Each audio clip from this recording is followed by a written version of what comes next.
aquí ya le vamos a soldar el jack y le vamos a hacer el caminito de la pista. La vamos a hacer de pura soldadura a ver si se puede.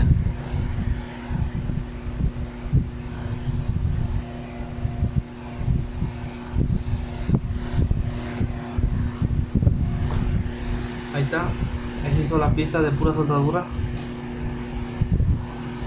No hay necesidad de meterle nada. Solo hay que acomodar el jack porque está medio torcido.